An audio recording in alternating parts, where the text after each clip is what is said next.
Welcome to Happy Hour Holidaze, the podcast where we toast to entrepreneurship, business, and life stories. I'm your host every week, Manny Fresh, my co-host Sean Febre, and today in studio, we got business owner Diego Gomez. He has Sandritas. Oh, man, the best sandwiches. I mean, the sandwiches, that fucking one with the medianoche bread with the cream cheese and the turkey. Man, that shit. What's that one called? Yelena Ruth. Oh my God, that shit was so good. He's also a realtor and he also day trades. So the guy is in everything to make money. Ultimate hustler. We're so happy to have you on the podcast, Diego. Thank you for having me, guys. What's the deal? What's going on? Well, what got you into it, man? Because how old are you, Diego? I'm 33. I'll be 34 in May. Oh, wow. Yeah. Okay, How old are great. you guys? I'm 34. 36. He's 36. Oh, works. Yeah. Okay, we're all around right there. We're on the same age. What's good, fam? And we're all Latinos. Now I know what generation I'm working with. I don't know what kind of podcast. You guys are on the younger side. I got to tame myself a little bit. No, so Diego, tell us a little bit, about your background, how everything started. I know you started early, man, with the hustle. At like 15 is where the story really picks up and it starts into who you become today, an ultimate entrepreneur that just likes to fucking hustle and make money. Oh, man. Yeah, I started young, man. I started, I guess you can't really call it legit because I started working in nightclubs in Miami. I'm from Miami. Born and raised. Calle Ocho. Yeah, I'm specifically from Hialeah. So, okay. Fango y Factoria. But yeah, so I started. I had to hustle early, man. Didn't have a pops around, to provide or anything like that. And at one point, it was just me and my mom. I have a little brother too. I have 3 little brothers actually. But at the time, he wasn't with us. But yeah, I had to hustle, man. My mom was doing the best she could. And an opportunity arose for me to start promoting in the nightclub industry at first. Actually, at 14, initially, my freshman year of high school. How were you promoting? We were promoting. So the way I got into it was I had this buddy at the time, Johnny. He was promoting these all-age parties at these nightclubs that everybody knew. It was like Club Space. I know. I've been to that one. You feel me? So these popular nightclubs, what they would do is on a day that there was no school, on a weekday, so it was like a holiday or something, promoters, companies would take over, would contract these clubs out and throw an all-age party, to which they would promote to the high school and stuff like that. Excuse me. That salsa get you, dog. That White Claw's creeping. So he was promoting this party. I forgot where it was, but it was some nightclub. And I just asked him because he was my buddy. And he was like, "Yo, can you get me for free?" He was like, "You sell 10 tickets, I can for sure get you in for free."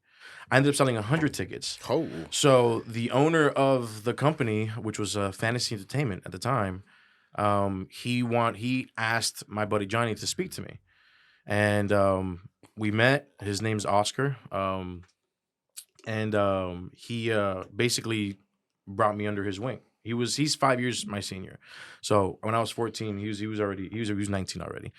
But yeah, so I just started promoting these all age parties for him, and it paid well. They paid like $5 to $10 each ticket I sold. Oh wow! So you're looking at some all age parties, we would be selling like 1,000, 1,500 tickets, stuff like that. And then for the whole party, we'd have like 4,000 people show up. It was $10 a ticket at 1,000. That's $10K. Yeah. At that young age, that's what was crazy. That was just you just selling that, or was that your team? No, that was just me. That was just you? That was just me. Yeah, Damn. that was just me. I joined the football team, so I was getting somewhat popular and whatnot. Yeah. It was my freshman year, Mm-hmm. but then. After a few parties, Oscar, I will always remember the night. He was dropping me back off from the party because he would always pick me up because I was a kid, and I remember him asking me, "Oh, are you a man?" I mean, I'm like, I'm not gonna say no, even though I'm a jit, I'm a jit, but I'm gonna say, yeah, I'm a man. And at that time, like I said, I didn't have a pops. My mom was doing the best she could. She was working, but I had a lot of freedom at that age. I had too much freedom, and my mom would agree. But I would tell him, yeah, I'm a man. It's like, so are you telling me you can leave your house whenever you want? It's like, yeah, absolutely. It's like, all right. He had this big concert/club party that he was going to start promoting, and he needed help going out to all these nightclubs in the dead of the night to go pass out flyers and stuff like that. He's like, all right, I'm going to pick you up. whatever day at 2 a.m, we're gonna go to this club and pass out flyers and stuff like that. 2 a.m? Yeah, 2 a.m. Shit. Oh, Miami, you don't start getting ready to go out until like 11 midnight. Like you don't really, you don't. Yeah. I mean, when we were Jits, that's when I think we were like, you know, pre-gaming at the house, you know, Yeah. at like He's 11 or 14 12 years old. Not man. 14, yeah, not 14. I mean, I hadn't really started drinking Yeah, yet not either, yet. but it was already starting to get exposed to that nightlife industry and whatnot. I thought Oscar was gonna be like, "You a man? Yeah. Take a bump." Take a bump. No. By the grace of God, man, he ended up being a somewhat of a decent person that I was able to look up to in that season. Yeah. Oscar, Yeah. in that season. So he picked me up when we did the thing, we promoted and whatnot, and then he just kind of just took me under his wing from there on. We just kind of became like kind of this like a big brother, little brother type thing, and he started gaining.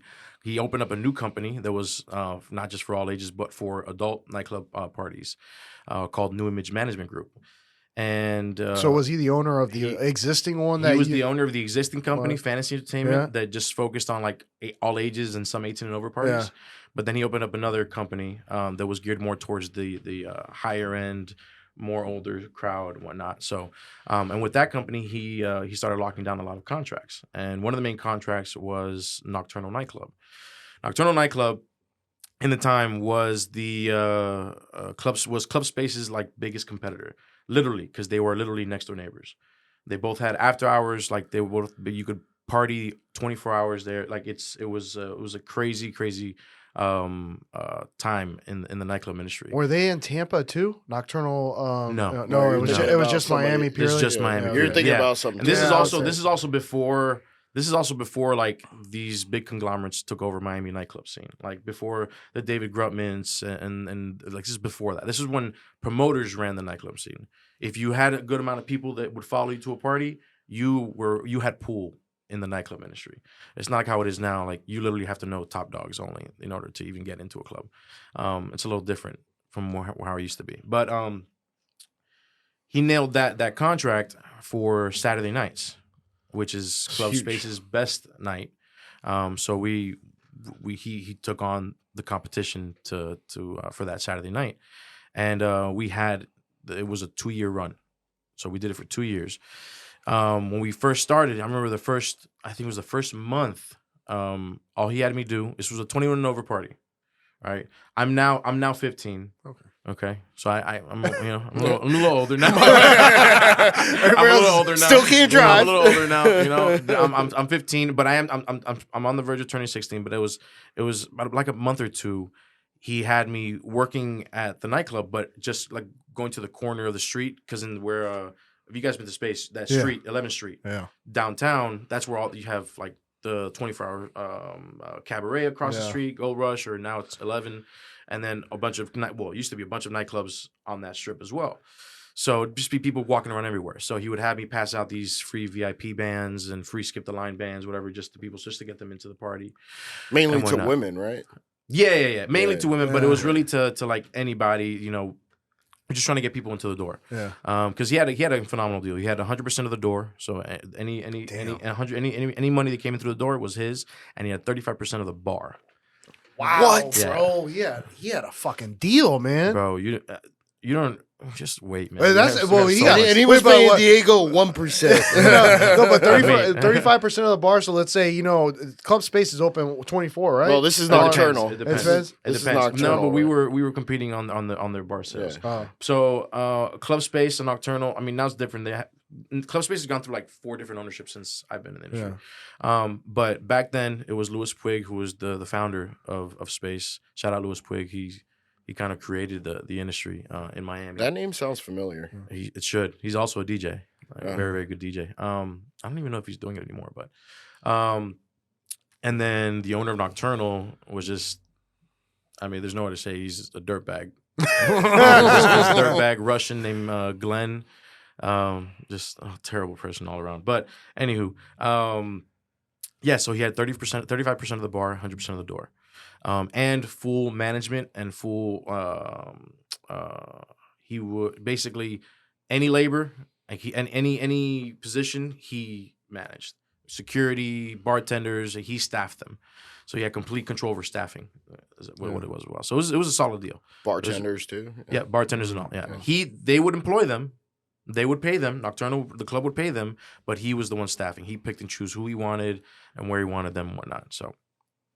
So I was doing that at 15 for a few months, passing out bands and whatnot. How much money were you making doing that? At that time, I was making. I mean, I was A only night. working. I was only working I was only passing out things for Saturday. like 2 hours, 3 Yeah. hours, Yeah. and he'd pay me $200-300. Oh, something. Solid for fucking Amazing. 15 years old. Amazing. And then after that, he'd bring me into the club, and I just hang out with him and party. Like Go ahead, have a beer finally. This kid in there, Yeah. but no one questions him because He was the boss. promoter. He's the Yeah, boss. yeah. He's the main guy. And then it got to the point where he wanted to start easing back from being there all the time. He also had started having other contracts like Friday nights at Tantra and just different nights, different clubs and whatnot. He wanted to step away from Nocturnal, and he wanted someone he can trust because it was a cash drop, large cash drops throughout the night, and just checking the bar tabs, the bar scene, the bar receipts and all that. He needed someone he can trust, and he looked to me. So by this time I was already 16. He had me shadow him for 3 months. How'd you meet him? I met him just through happenstance. Like, my buddy was promoting for one of his all-age parties, and I did so good, he asked to meet me. Oh, and yeah, that's that's kind right. of That's just right. how it happened. But yeah, so I kind of just shadowed him for 3 months, seeing what he did, how he directed, what clientele to wear, because we have VIP clienteles. I mean, he at this it didn't take long. It probably took maybe like 4 months for this party to get going, for a space to be like kind of upset that we took away from their scene. And then we started booking crazy talent, crazy DJs. Like, we've had Laid Back Luke, we've had like all these like OG DJs before, like Name drop, bro. Like, Name drop. like the Steve Angelos, like people now may not know who they are, but they're the ones who basically started the scene. Like, the Steve Angelos and like the Laid Back Lukes, they're like mentioned up there with like the Tiestos and stuff like that. But yeah, so after about 3 months, he was like, all right, man, I'm gonna start stepping away. Like, I'm just gonna be Saturdays where I'm just not gonna show up, or I'll go for a little bit and I'll bounce, and that was it. And I just started fully managing that party specifically at that time. Hopefully he was paying you more. Yeah, he started paying me more. I was actually getting paid. The highest I ended up getting paid was $800 a night. But I was allowed to make my own hustles. So, aside from our bar percentages and our door, we were also given a certain amount of comp bottles and drink tickets. I had control over them. At So- 16. Yeah, so At a whatever 21 and promoter, up like club. whatever promoter it was, we take care of our promoters, right? So they were doing good that night. For every 20 people you bring, we'll give you a free bottle, stuff like that. But we had a lot of bottles, especially champagne bottles. So I would sell them, very, very cheap. Expensive. Cheap compared to what they would be selling at the door. Yeah. So you're talking about a minimum $500 table at the OK VIP. So I'll sell a bottle of champagne for $250, whatever, and I'll have 10 of them, And that's all yours. and it's all mine. Damn. Yeah, it's all mine. And then, but that's not even where the most money came from for me. The most money came from me. So our party, we would start open doors with 10:30 at night. Our party ended probably, depending on the night, the latest would probably be in the afternoon, the next following afternoon, like 4 or 5 p.m. But on average, That's crazy, it'd probably man. be ending like around 11 a.m. to noon. That's on average. So basically, Party all night. yeah, all night. Oh But my there was a God. changeover because it's not the full, because it was a three-story. It's a 3-story building. Yeah. So we had 3 stories of different parties and different whatever. At 4 a.m., the rest of 5 a.m., the rest of the downstairs and all that, they all get pushed up to the terrace. So that's the terrace is where what becomes the after hours all night, rest of the night, rest of the morning. They're still party. selling alcohol at that time? Yeah, Miami's got 24-hour liquor license. Oh, shit. Yeah. I did not know that. Yeah. So Because here it And ends that at was- 3. yeah, I know. I know. Miami and Vegas are I think one of the only 2 cities in the nation that still has and provides. You ever 24-hour see liquor licenses. Sly Stallone?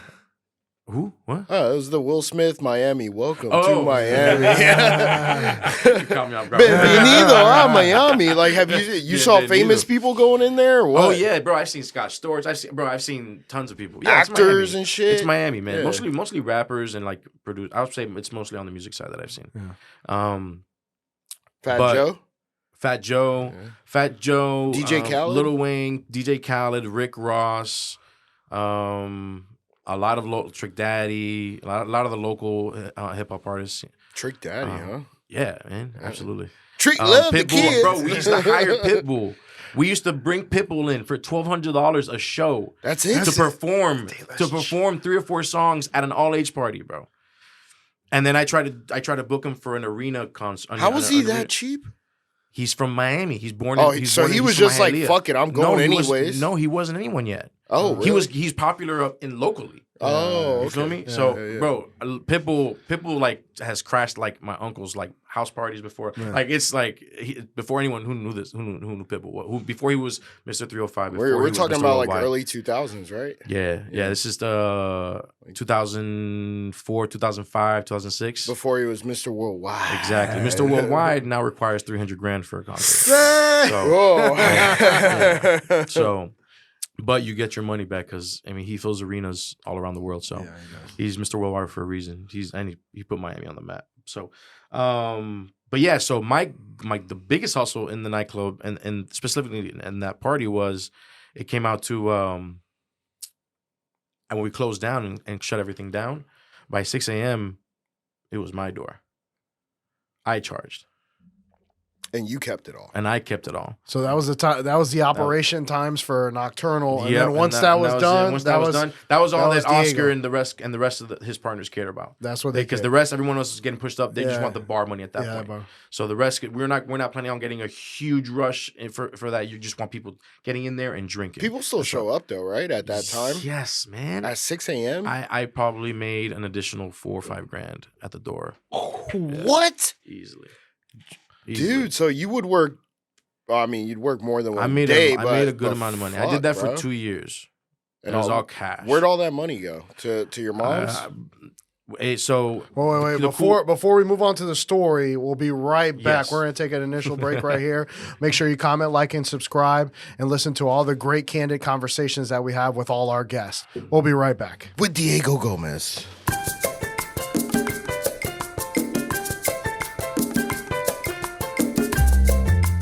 Welcome back to Happy Hour Holidays. We got Diego Gomez telling us about the underground Miami promoter of the clubs, man. It's so fucking interesting. So we were going back into the next part of the story after 6 a.m. hits, and now Diego Gomez gets the door. So what happened after that, Diego? So I once the door shuts down, it became my door. So I was then I earned this nickname, I guess. People started calling me Diego the Doorman. And I hated it, but it is what it is. You know, it Diego was, the Doorman was cash. Yeah, it was like the older guys that would Yeah, tease me yeah, and like yeah. whatnot. But I was making cash, so Yeah. whatever. Call me whatever you want. Just don't call me broke. That's all I cared about. But so at the end of the night, or at least when I was done, so Oscar didn't want me to leave until about 10:30 in the morning, so that way I can get that final bar check. So that's when I clocked out. So between 6 and 10:30, I'm charging at the door. I'm 16 years old. Not the same price as like from $20 a pop. Still. $20 a pop. And this is back in the early 2000s. Yeah. This is 2005, 2006. Mhm. Yeah. Actually, this is at this time it's already 2006. 2006, yeah, because I went from 2006 to 2008. The recession kicked my ass. But yeah, so this is 2006. I'm charging 20 a pop. If you having the goal to come to a party at 7 a.m., bro, you getting charged for it. Like, get out of here. So one of the coolest things that I really cherished from my time in especially at Nocturnal, specifically at Nocturnal, was the security guards. They knew I wasn't. I told everyone I was 22. That's what I would tell. Did you kinda people look would it? ask Did me. you Did you have a beard? No, I had a no? baby face, and I was big. I was still big, but I wasn't. But I had a baby face though. Like you can tell, I was not. But could you 22 pass years old. off as it? Maybe 18 guess. at least, At right? 18 at least, right? I told them all 22. 'Cause it was 21 and over party. 21 Yeah. and over club. Oh, shit. You know, Still And, not drinking. Still not drinking. Excuse me. Actually, no. By this time, I'm already starting to have my drinks. Taste that lacquer a little bit. Yeah, drink and smoke. Actually, I was actually smoking weed already by then. Smoking cigarettes. I was smoking towards the peak of my cigarette smoking. I was probably smoking 2 packs of Newport 100s a day. Oh shit! No, because I mean, you got a lot of like in between yeah, time. but those are the hundreds, bro. Yeah, those are the big boys. fucking- Yeah, the big boys. And I started smoking those because of our actual door guy, Carlos, who's one of the sweetest guys in the world. That's all he smoked, and I was always bumming off of him. And then I just got addicted to them, and I just started buying them, and then I just. He finally said, "Bro, buy your own fucking pack." I can't, dog. He was one of those kind of guys. Like he'll give it to you, but he's gonna give you shit every time. But no. So at the end of the night, at the end of the day, end of the morning, whatever. Security guards, they took care of me. They watched, like, these security guards, like our security manager, his name is KC. I haven't seen him forever, man, but I miss that dude. But he had just hopped out, and I don't know if you'll ever hear this, KC, bro. I'm sorry for putting your business out there, but he had just hopped out of prison for like 12 years. And but he was the coolest, dopest, like sweetest guy you would never like. But he was beastly. He's probably like 6'6". Damn. Like 300 pounds solid. Like ain't no any flesh, any extra flesh. Yeah. It's like running into a wall. Oh, yeah. Bro, this guy is beastly, and he ran the security guards, and but he looked after me, and so did other people like Juan. Why did people give you shit? Nah, they didn't give me. It was just I'm a kid in this environment. Yeah, and they knew that. It's dangerous. Yeah, I shouldn't have been in that environment. Like, God forbid I have children and they ever get exposed to that. What I was exposed to. But they ended up, with after a few months went by, they kind of already knew what was up. I was the boss, so they gave me that respect. But at the same time, they checked me or whatever if I was doing something stupid that was not like street what? smart. Like what? Yeah. I don't know, man. It was. Where's Oscar at this point? Oscar's reunited with his high school girlfriend and kind of just letting things fly. But he's still collecting money, right? Yeah, he's collecting money. Yeah, I walk out. I was probably walking home or walking to my car, which security guards would always walk me to my car. Probably walking to my car with like 30 grand, 40 grand cash. And you got how much of that? That's what he made out of the end of the door. What were you getting out of that? Out of that, I didn't get anything, but I had my own door. That 6 a.m. to 10:30. That was my own thing. That didn't like make you think to yourself, "Yo, I could do this." Yeah. I did. And then you did. I ended up doing it. Yeah. Yeah. I threw my very first. I contracted my very first nightclub. Let's fast forward to that. Then. So how old is Diego when he contracts his first? And was it still nocturnal or was it? No, man, that was Oscar. Bro, by this time, the recession hit and we lost all of our contracts. 2008. Yeah. We lost all of our contracts. All the nightclubs shut down. People stopped going out. Mm.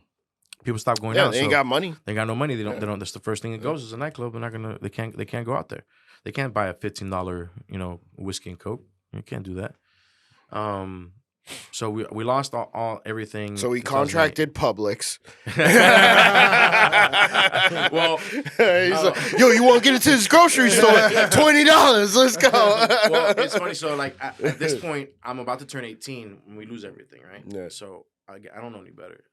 You didn't save no money. I didn't save no money. So by the grace of God, blowing it on clothes and jewelry, dog. Two things that three things that I spent my money on. Shoes. First and foremost, I paid the bills. I made sure my mom was good. I made sure that all of our bills were paid and we were good. Good kid. At that point, Good it was kid. only by the grace of God, but it's because my mom's been there just since day one. So it's mom. Yeah. So I was making sure that we weren't struggling at the crib. After that, I blew it on trips to the Keys, Vacation. food, because I'm a big boy, so I'm eating good. Well, that's why that food tastes so good that you got too, man. On clothes, like I was buying the stupid stuff, like Christian Audi's Year, at like Ed Hardy stuff. God, I I used forgot to do about that shit that, too. bro. Yeah, man. I was 17 years old and I had this shirt. I've never done cocaine in my life, by the grace of God, because of where I'm from. I'm Colombian, and I was in the nightclub industry, but I've never done it. And I had this shirt that said cocaine in the Coca-Cola font in rhinestones. In rhinestones. In rhinestones. Yeah, that rhinestones, was like that's what they- affliction almost, right? Yeah, it was. Yeah, that's what it was. Like the Ed Hardy, No, Chris Ed Hardy was all the Affliction. Like rhinestones. it was all rhinestoned was out, all like the rhinestone, hats and yeah. all that. And it was like probably like a $250 shirt. So, Looking back at it, you're probably thinking to yourself, why the fuck? idiot. I used to get the made- fake ones. Yeah. I used to get the fakies. I- Right there off the line, I was like, yeah, right. Bro, it was right behind the fucking Bro. bakery. You I had mean, to park she around would the have side. all the Christian Allergies that it looked exact. Nobody could. It was like 30 When I bucks. was making that money, It there was was no awesome. way I was buying anything fake at that time. I was buying things fake when I was growing up in the hood. I'd go to the flea market and get a Gucci set, for $20. Yeah. Get a Gucci shirt, a polo, and a Gucci matching Gucci shorts and, Yeah. and all that. So then bills, clothes, food, and then I would just Jewelry. trips. No jewelry, huh? No, I wasn't. I was more like maybe sunglasses, but not really jewelry. Damn, gold Nah. would have been the best thing to buy. I at that would point. have, Yeah. but I wasn't. Again, I You didn't weren't have, thinking, yeah. I wasn't thinking. It's not the best Oscar. thing to have Oscar was there, anyways. but not necessarily that. He was there more of like a professional mentor. Not necessarily on mostly on the life side of things, whatever. But anyway, so I thought my life was ruined in 2008. I thought I was done. So And how old were you at 2008? 18 18. years old. And Damn. and everything started collapsing kind of like with the recession. So I had just bought a BMW. And I had financed What series? It was a 3 Series. 3 Series, But it was also used. Like I didn't buy a brand new one either. Yeah. Like I was financing like it. 25K. But I ended up not being able to pay the car insurance. Repo? Worse. So the car insurance lapsed. I go out with my friends to this local nightclub called La Covacha, the Cove, and we get into this fight. People that I grew up with, we tend to get into a lot of fights when we go out, unfortunately. But anyways, we got into this big fight. We all got thrown out. Both parties of the club got thrown out of the club. The party we were fighting get in their car and they hit a buddy of mine with their car. My other buddy runs to me. I'm the only sober one out of the group. He runs to me, which makes it even stupider. He runs to me. He's like, "Give me your keys. I'm gonna go chase them." And me, like, just out of like not even thinking, looking Here at my you friend go. just got hit. I just throw him the keys. Turns the corner and then like down the block, wraps the car around a tree. No insurance, totaled. And you still owe on the note. Yeah, and they repoed it, totaled. So that happened, and I'm like, and then we lost all contracts. So now I'm making zero money. I'm scrapping I had zero to show for all the money I made. I made probably around over 200 grand in those 2 years Damn, as solid. a kid. That's 100K cash. a year. Yeah. Cash. Gosh. I would only put money in the banks when I had to pay bills and stuff like that. That's Yeah. about it. Everything else, I would always, if you robbed me, you would have came up. I always carry a lot of cash on me. Not like that anymore, so don't try. And I'm also I'm also a Second Amendment, Yeah. So don't try it these days, my boy. Bacalao. Don't try it these days, my boy. But yeah, so I moved to Ecuador. Oh, So shit. I pivoted hard. Damn, bro. I pivoted super Damn, hard. You no, went to you saw South my face. America? I was like, what? I pivoted hard, bro.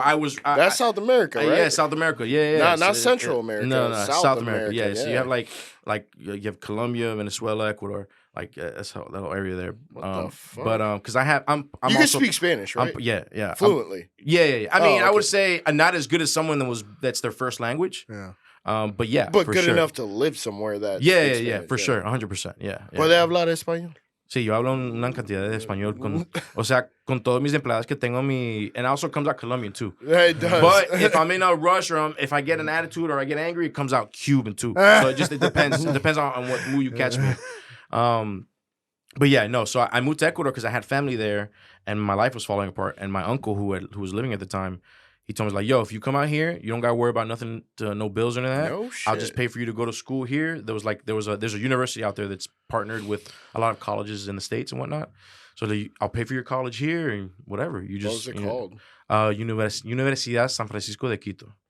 So did your mom go out with you, or when Nah, she stayed there? I left by myself. Oh, you left by She stayed behind. She at that point she actually had a good job. Oh, shit. She was doing Did well. she live in Cuba at any point? No. My mom's actually never okay. been to Cuba. My Oh, mom lived okay. in Colombia. My mom was born in New York in Manhattan, and then she was there, I believe, for like 9 years until she was 9, and then she moved to Colombia. Where's the Cuban come from? Her father. My grandfather. Oh, okay. Yeah. Because our parents were born in Cuba, and I know for a fact these motherfuckers would never leave the States, bro. They would never leave the States. They're like, No, "Well, no, no, I'm no. not going There's no point. anywhere. No. Why would I go? Why would I digress? Exactly. No, absolutely not. But it was just the whole like you don't have to worry if you come here. That's nice. Type thing. That's so I was nice. like, all right, let me run away. And from my you're like problems. what? Still 18? I was this point? 18. Yeah. I was 18. I spent my 19th birthday in Ecuador.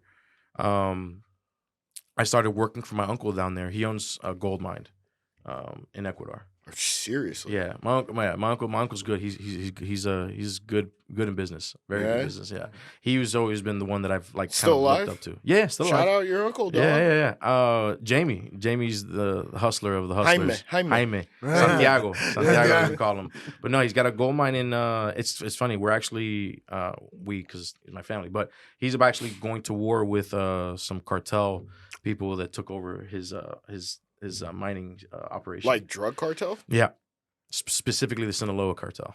Oh shit! So he's actually believe they're partnering with the Ecuadorian military to wipe him out because they tried to take over. They his took it mine. over. Oh, No, they did. did. They took it over, and they told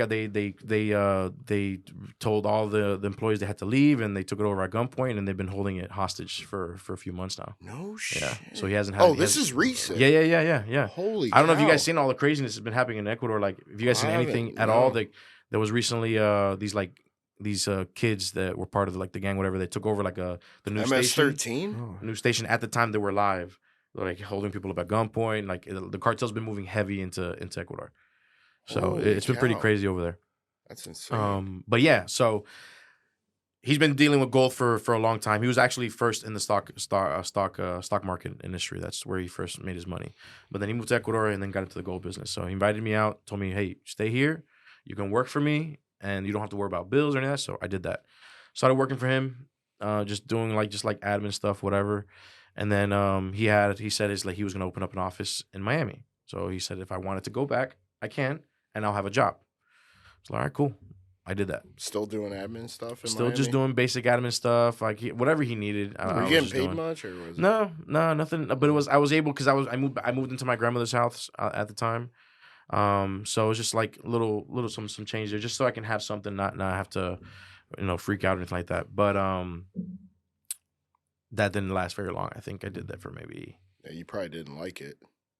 I not only did I not like it, but also the business. He's been in gold for over 10 years, but now is when he's actually starting to make it happen.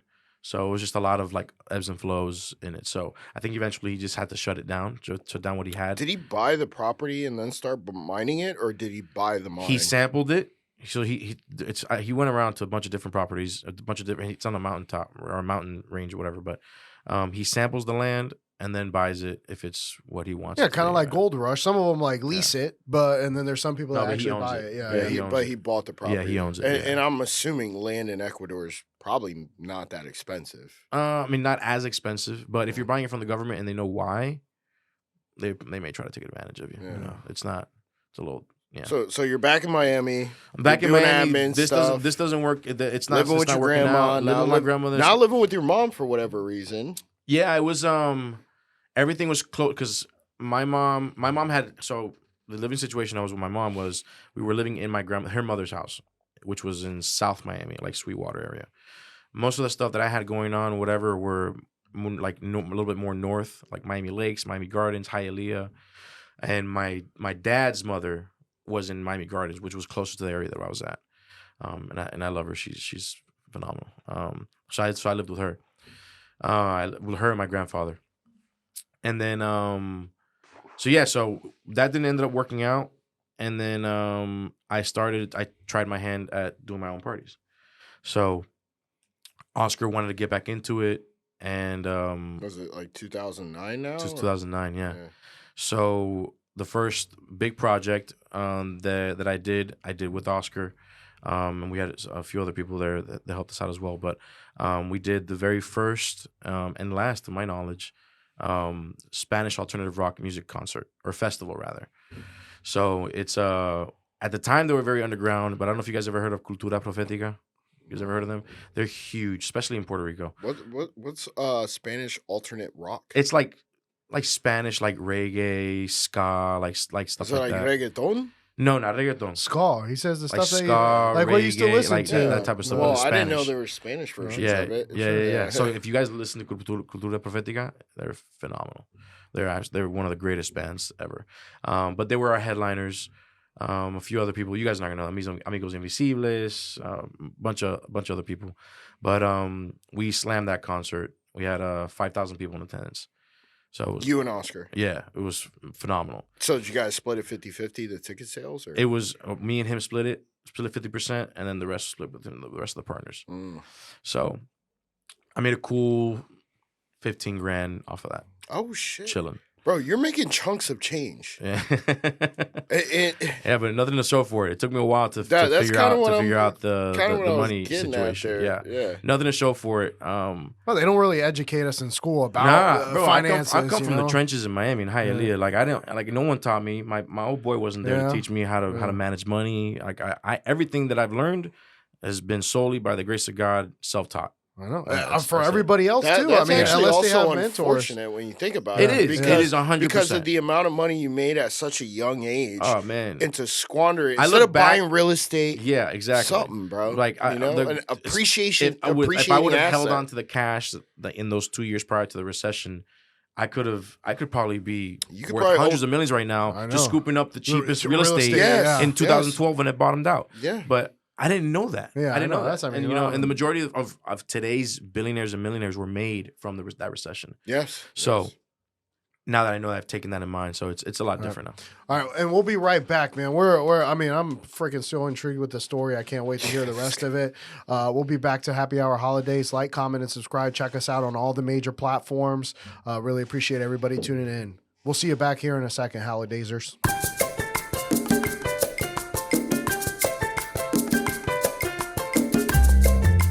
All right, we're back. Happy Hour Holidazers. We're here, man. Diego Gomez is fucking telling us a story that I'm I'm just enjoying this podcast with him.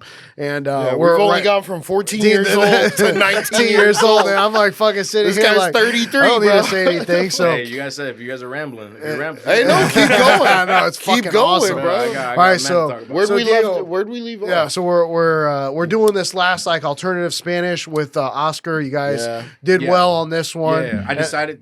So then Made from there, 15K.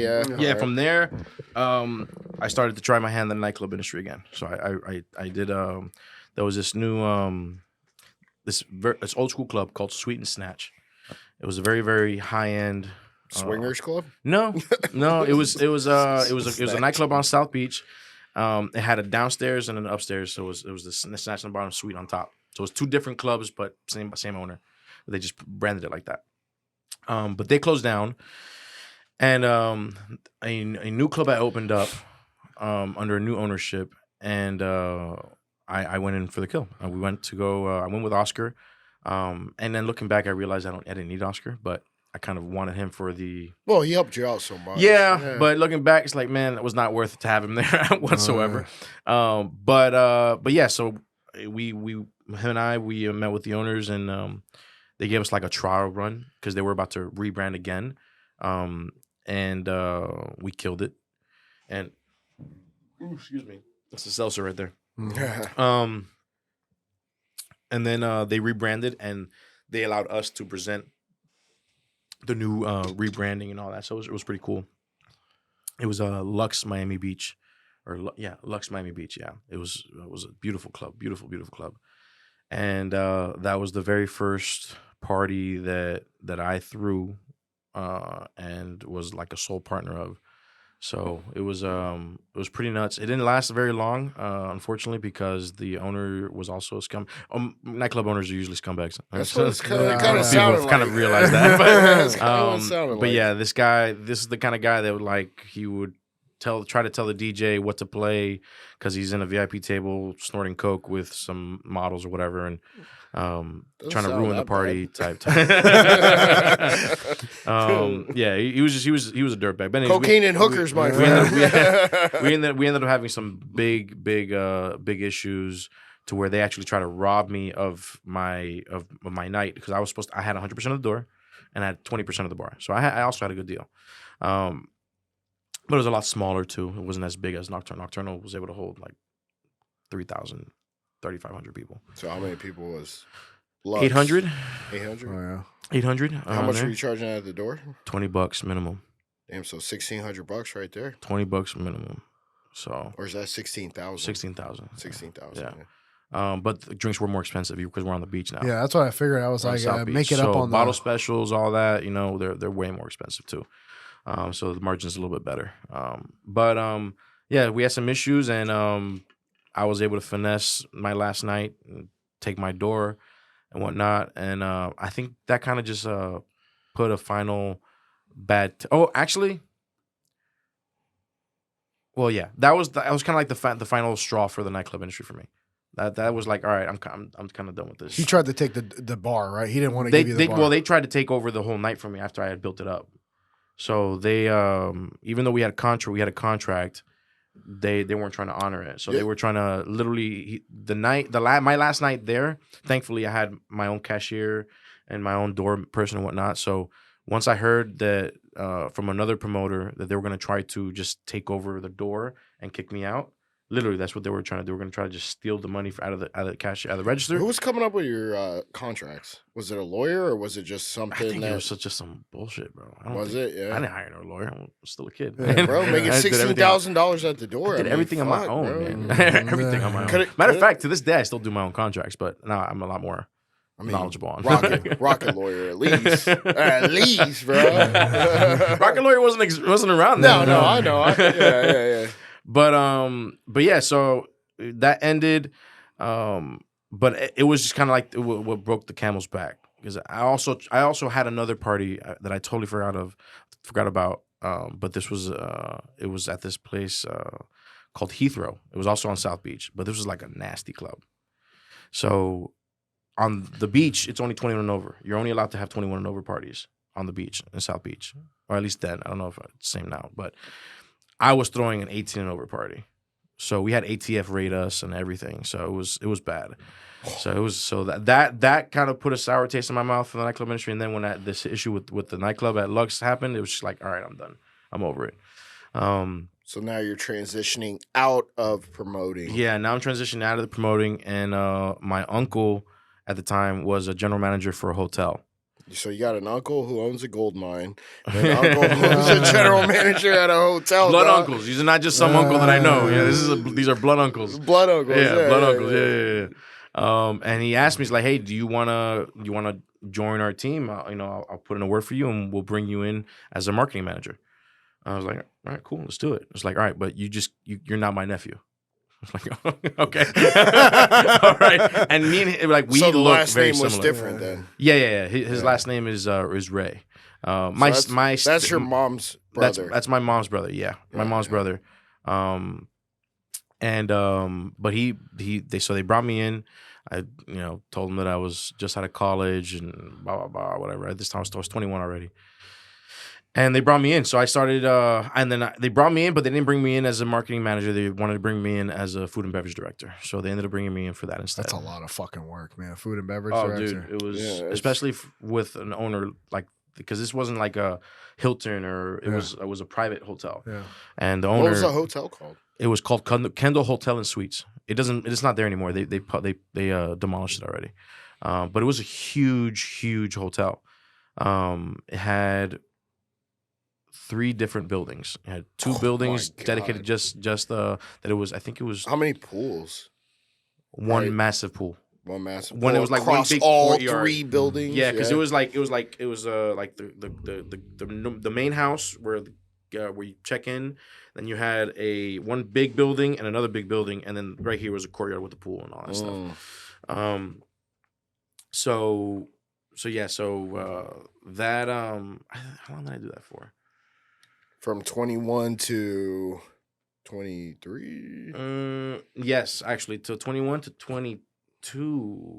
So or actually, yeah, 21 to 22. Yeah, 21 to 22, and then I got laid off because it wasn't doing well, and the owner had so much debt stacked up on him, and he was just stealing from his own business, so it just wasn't succeeding. So I ended up laying me off. Everyone ended up getting laid off. My uncle as well. But I got laid off, and then I was it was actually this time it was actually a lot of turmoil in my life. So my my grandfather, who I see as my grandfather, is my mother's stepfather, and then but my mother's actual father was also around, just not really in my life or whatnot. So this was 2011 going to 2012. Yeah. My mother's father passes away, and then my grandfather, her stepfather, passes away, and my mom was also, and all within 2 months. My mother was diagnosed with some issue where she needed surgery, but she didn't have any or her health insurance wasn't covering it, wasn't trying to cover it, whatnot. So in that moment, in that season, I have always been the one to, since I was a jit, just taking care of my mom, making sure that everything's taken care of, this and that. So I've always been the man of the house. So with all this like craziness happening, I remember I kind of went into a panic. Like, I need to do something. I need to do something for my mom. I need to make sure she gets the surgery, this and that, whatever. And I remember I got reacquainted with some guy from the nightclub industry from when I was young, in the nocturnal days. He was a guy that kind of looked out for me. When I was not Oscar. Yeah. His name at the time, because I only knew him by his nickname, was Yogi. As in, he's Super a big Mario? boy. Yogi Bear. He was a big boy. I don't know what's up with him now. Well, that's isn't that Super Mario? Yogi? Yeah. No, Yoshi. Yoshi. Yoshi. Oh, yeah, no. It's just Yogi Bear, dog. That was the Yogi picnic. Bear, yeah, bro. Nah, but he so I got reacquainted with him. He invited me to his house to go to smoke. And I went to his house, and it was really cool to see him again, because when I was 16, 17, 18, he was already in his late 30s, early 40s already. Oh, is he still alive? I have no idea. I don't talk to that guy no more, because him and I got beef. Ooh. So, nah, we don't got no beef. All is forgiven. But I expressed to him, I was just venting everything that was happening. And I don't know how much you guys know about Miami, but Miami is the number one city in the nation with fraud. I believe it. Yeah. Number one city in the nation. That's why the state of Florida has this kind of the tightest insurance laws and fraud laws and stuff like that. It's all mostly because of Miami. So this guy, he tells me, bro, I got this opportunity. And if you want, it'll help you out. So, because in my mind, what I was trying to do, I was trying to organize an electronic music festival, an EDM festival in Gainesville. For Gainesville. Yeah, in Gainesville. For UF. Yeah. For UF. Yeah. So my mind, I already had not in my mind. That would be big money. Well, I already had contracts ready for artists and all that. So the only thing that I was missing was these down payments. So kind of the way, at least the way that I did it, I've always done it, was if I'm trying to organize and lock down artists and whatnot, specifically if I'm trying to get sponsors for this festival and whatnot, I would need to put down the down payment on these artists so I can legally say that they are coming to the event, so that I can sell it to the sponsors to get those sponsors. Flyers and exactly, and well, just so I can market it. Not even market it yet, but mostly so I can get it, so I can sell it to the sponsors, so I can get those sponsorship packages that were big money. So I needed about $50,000 to put down for the down payments for the artists that I wanted.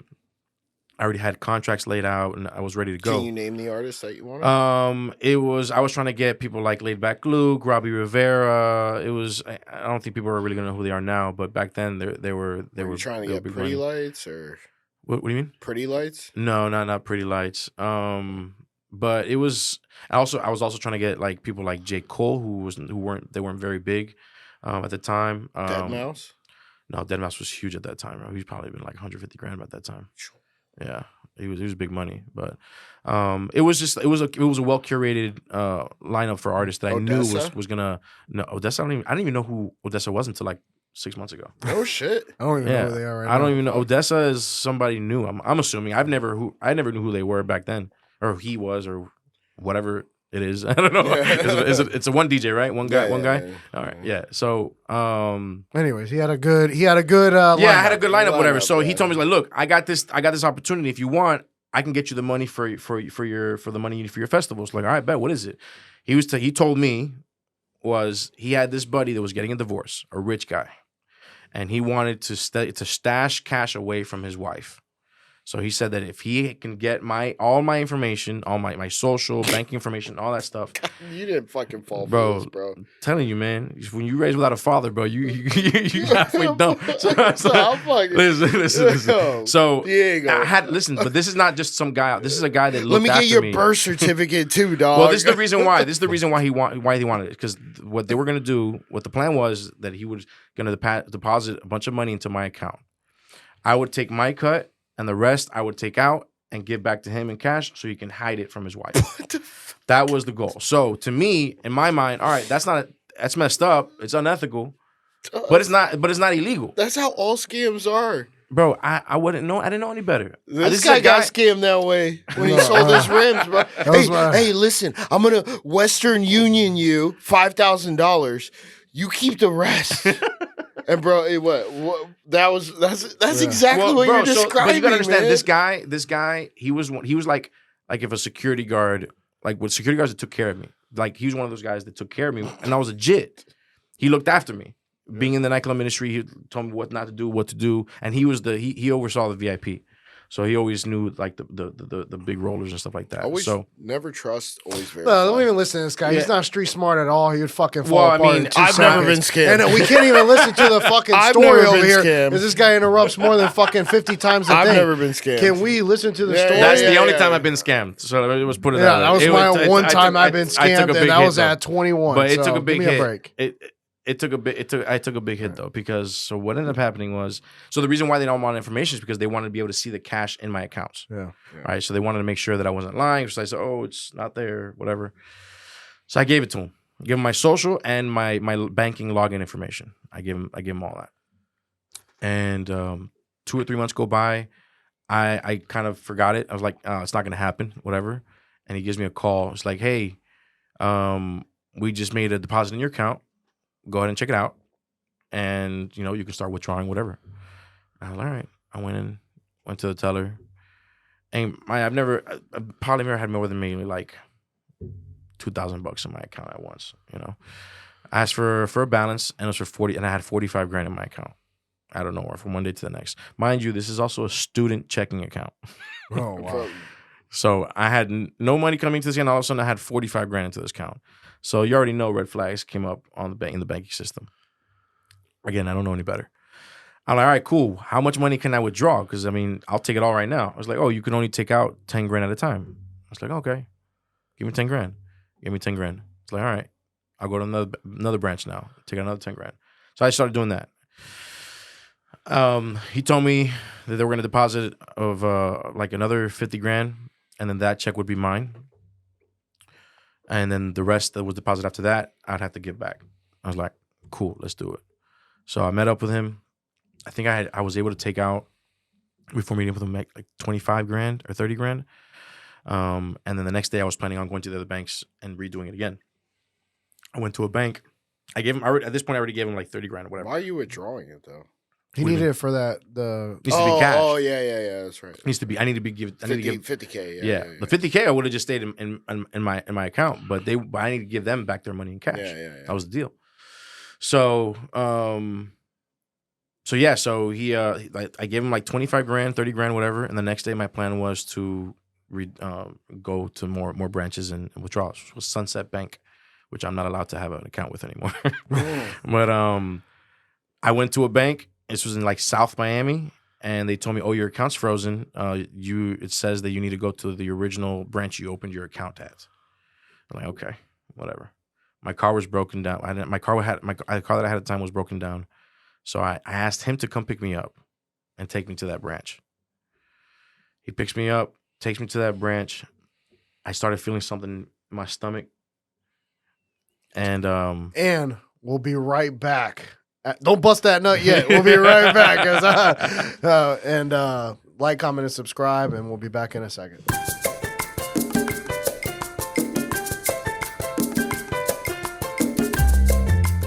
Welcome back to Happy Hour Holidaze. We were just at a really tasty point in the story, and right now Diego was at the bank. The guy had taken him there, and then what happens from this point? So he I remember we parked in the parking lot of the bank. This was in Doral, Florida, and I remember just having this weird feeling in my gut, in my stomach, but I just pushed out the way. I was like, it's fine, just do what you got to do. I walked into the bank. I told them who I was. They the bank manager or branch manager greeted me and walked me into his office. He started asking me all these crazy questions that you wouldn't think like looking back, you wouldn't think a banker or would ask their clients stuff, like very personal questions, like what are you doing with this money? Stuff like that.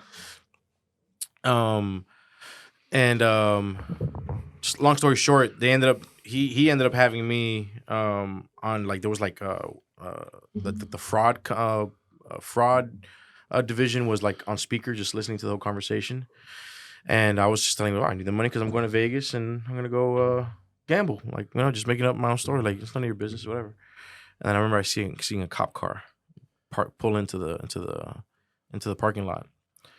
And immediately I just got up and I said, like, I gotta go. I can't do this right now. I'll be back.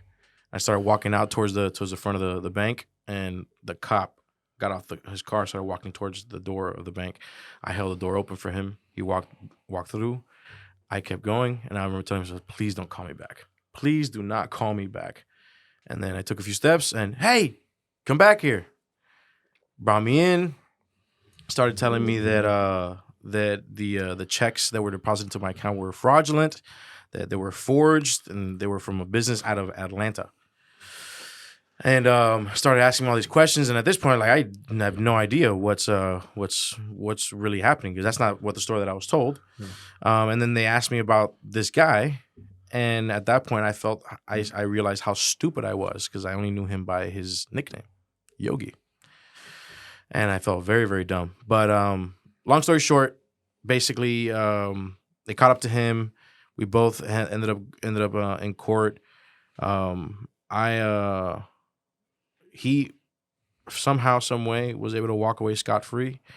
I got hit with a 5-year probation sentence with a $25,000 restitution. Holy shit! $25,000 and change, which was the money basically that I gave him. Yeah. Because everything else they were able to recover. And that kind of shook me. And in Miami, was like, all right, Miami's bad for me. So I moved to Tampa. My little brother was already living here, so he told me that he was. How old were you when you moved to Tampa then?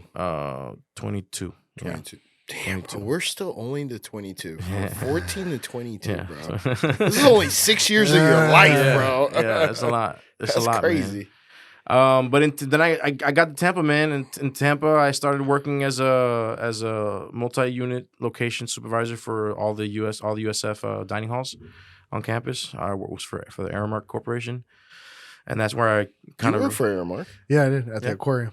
Oh yeah, yeah. I did. I did the weddings, and then so I started off as concession, just, all that stuff. I was just like a regular like banquet server, and then I worked my way up, became banquet captain, and then we started doing all the weddings on Friday, Saturday, and Sunday when I was younger in my 20s. So I loved it. So it was fun. great, super dope. Yeah. Because he'd always bring home like plates of food. Yeah, there was always so much. So anytime we had like women over, when we were living together, when we were single, when we weren't married, bro, we'd have the best food. Yeah, man. I mean, I worked.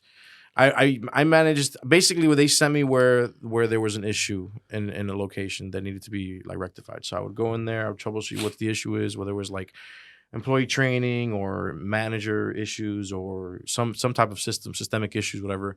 I would weed it out, correct it, and then hone it until they move me on to the next. So that's kind of where I got my big taste of like high volume, because we were feeding like 5,000 kids a day. You're USF, you're a dining hall. So, and then our dining hall, the one that was open, the latest was open until 2 a.m. So we had kids just coming in nonstop. So that location alone fed like 3,500. Were they eating for free? No, not at all. They're on meal plans. No, they're mixed. Come on, man. I gotta ask. I don't Nah, know. man, nah. They're paying like. Was this like a cruise? No. They put the students. They can buy per meal, or they can be put on a meal plan, or they can do prepaid meals. It just depends. It varies. But I think the cheapest it got was like $8 a meal, and then I think if you paid per entrance was like $15 or something like that. That's actually, but it's all you can eat. Bad. That's It's all you can eat. You know. So, but they're buying 200, 300 meals. You know, for the year, whatever the case is. Excuse me. They're on. Some of them were on unlimited meals, unlimited swipes, whatever the case is. But so that's kind of where I got my taste of like corporate, like true corporate, the true corporate world, and like high volume food production and whatnot. So I got a lot of training there. I got like knife training. I got culinary training. I got sent out and did like little education and conferences and stuff like that. It was really cool. I was up for a promotion, for an actual promotion that I had wanted, and then they rolled out this like program to partner with the school to just kind of place graduates in certain positions, and they just plopped somebody right into the position that I was literally on. I had one more interview, and then out of nowhere they said that corporate rolled out this thing. And that kind of sucks. Yeah, so I left. Yeah. That did that. But yeah, I tried my way. I went I had a few jobs until I got to where I'm at. I was an AGM for Brio Tuscan Grill at the International Mall. Assistant general manager? Yeah. I was a logistics coordinator for Florida Dairy Products, which is the second, I don't know if they're still around, but they were a huge just dairy company. Just a few things that really kind of helped me hone in on like how to run a business, what like logistics, accounting, all that. And then I was also managing I don't know if you guys are familiar with Foundation Coffee. Right. Foundation Coffee is a pretty popular brand. Yeah, so I was managing their brand for a good while when we had when they had the location on Franklin in Tampa Heights. And then after that, that's when I finally, after that job I had at Foundation, it kind of pushed me to like, all right, I need to start working for myself. So that's kind of where I started a digital marketing firm called Hilltop Creative Group. Is it still around? No. It's been dissolved for quite some time now.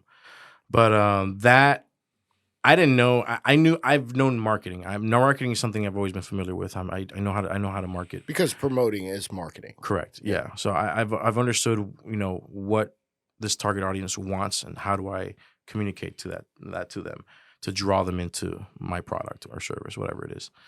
But I didn't really know. I wasn't really big into design. I wasn't really big into like coding or like web development or anything like that. So, but I taught that all to myself. So I wanted to offer, and I taught myself photography and videography. I spent a ton of money on equipment. I had DJI drones. I had the time it was the newest one, the Sony Alpha. Alpha 7. Alpha 7 II, I think is the one that I have. Or Alpha, that one. All that stuff, just because I wanted to be able to offer my clients everything. I wanted to be the one-stop shop. It's like you need a logo, you need a website, you need content, whatever it is you need. I'm offering it to you. So I did that. I did that for 2 years. I did that for 2 years. I was surviving for 2 years. I had some steady clients and whatnot, but it was definitely. And looking back, I kind of realized it wasn't necessarily something that I was super passionate about. Yeah. So it was kind of like it was something that I knew what to do. I taught myself how to do, and it can bring me a lot of good money, but I'm not fully into it. But I survived for 2 years. I then got introduced to this gentleman who was looking for a marketing director. He's the owner of a real estate company, and they are a Century 21 branch. Was it like Beggins? Something like Beggins, yeah. He brought me on. He offered me the job as a marketing director for the office, and I was like, all right, I'm let's do it. I'm done with Hilltop. Jumped on with him, and he kind of showed me the ropes of. He was specifically in like commercial real estate, but that's. He exposed me to that, and on the large end of things, he had like one of his clients is Physician Partners of America. They're huge conglomerate medical clinic company. The owner of this company, he just buys ambulatory centers and land. He's buying like $5-10 million worth of land at a time, properties at a time, big money. And that's what I was exposed to in commercial real estate, exposed to how much money you can make in real estate. So from there, I started to slowly transition out of being a marketing director for him. He actually paid for me to get my licensing and whatnot.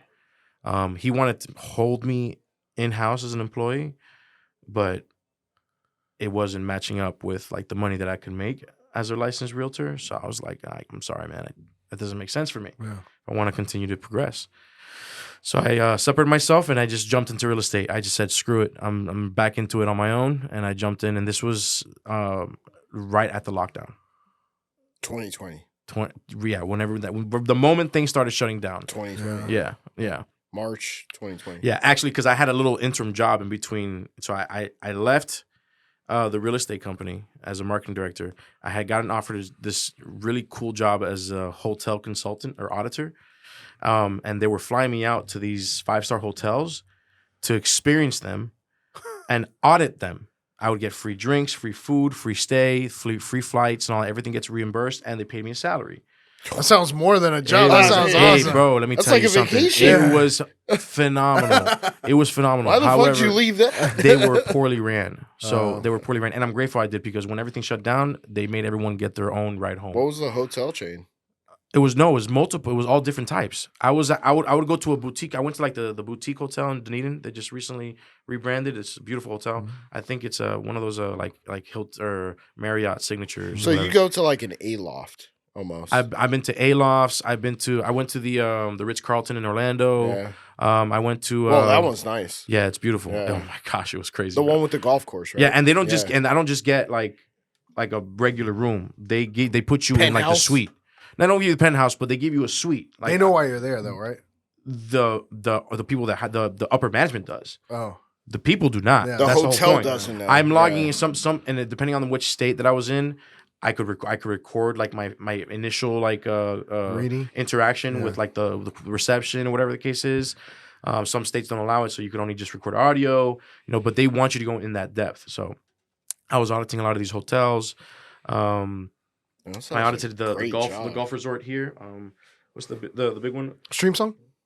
I audited them. Some lady got fired because she stole money from me. She stole $10. And that's the other thing. They want you to bait them. I baited her, and she took my $10, bro. How'd you bait her? I just left it out. You mean you put $10 on the table? I just put and just $10 on the table, crumpled up next to like receipts, like if it was just change. In your room? In my room.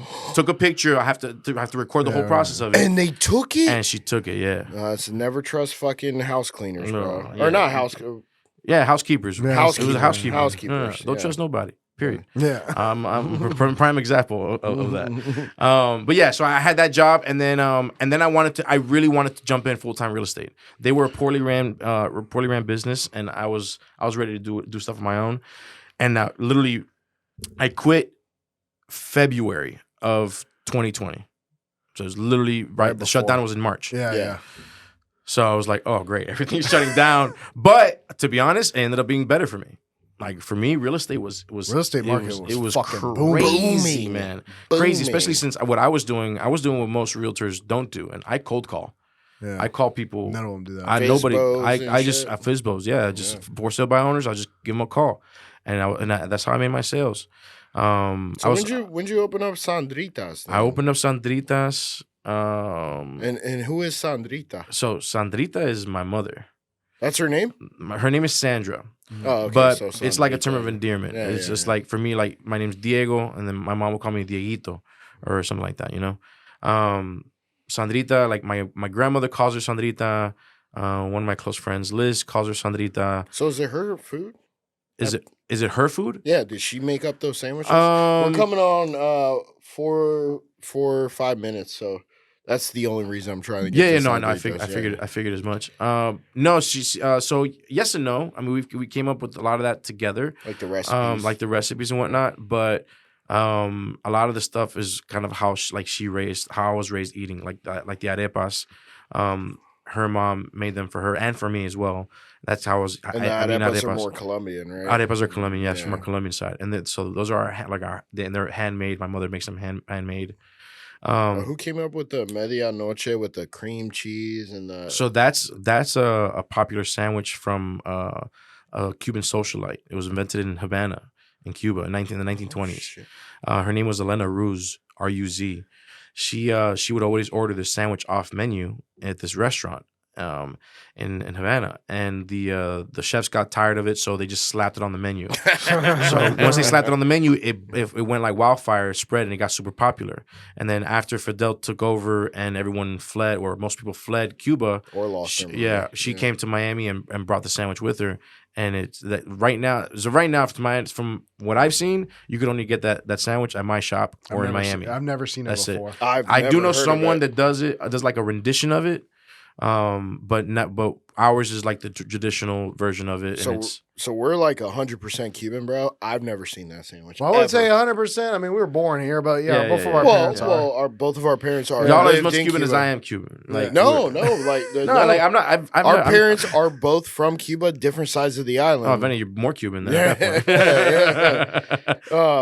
So we got 3 minutes here. Do you want to leave our audience with final words, motivation, or just plug your businesses or whatever you want to do? I would say, and I'm not speaking because I don't believe I'm speaking from a point of like success. I think I'm still on that on-ramp, projecting. So humble.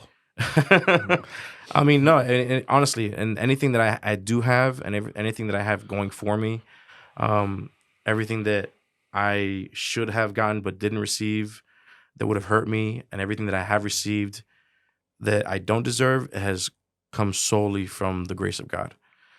So I would say that all the hardships that I've gone through, with all the stuff that if you guys heard, the first 6 years of my life was chaotic. Mm-hmm. I missed a lot of heartache. For some reason I didn't get into drugs. I didn't, I wasn't into gangs or any of that. I was protected way more than I should have been, especially in the industry that I was in. But I put all that in my faith in Jesus. That's it. At the end of the day, everything that I'm doing right now is all for Him and for my family. And I would say that anyone that is looking to, because here's the beautiful thing about having faith in Christ. When you have faith in Christ, you've been going through the darkest times of your life. However, He provides a deeper joy that's deeper than any type of grief, pain, or suffering that you can go through. It's the type of joy where you can still know that there's a hope outside of what you're going through. There's a better tomorrow, no matter what. And that's what has kept me going, what has saved me, and what is keeping me going now. So I would say that would be number one. Number two, keep your family, take care of your family. Absolutely. First thing. For sure. No, that was as well said as possible, Diego. Man, we really, I can't tell you how much I enjoyed your story, man. It was fantastic. And I know we had to cut it a little bit short because of time. There's a whole much more to it. Yeah, there's more. And we definitely have to have you back on to kind of get through a little bit more on the nitty gritty. But man, we really appreciate you coming on Happy Hour Holidaze. Thank you. You guys visit Sandrita's, man. The sandwiches there, I mean, for me, the best in the whole Tampa Bay area, maybe in the state. I mean, it was Cuban in the nation. Yeah. We're planting our flag right now. Yeah, 1412 West Waters Avenue. Bro, it was absolutely delicious, man. We really appreciate it. Make sure you comment, like, and subscribe. This episode is going to be on here shortly, and we're excited for you to hear it. Thank you so much, and peace out.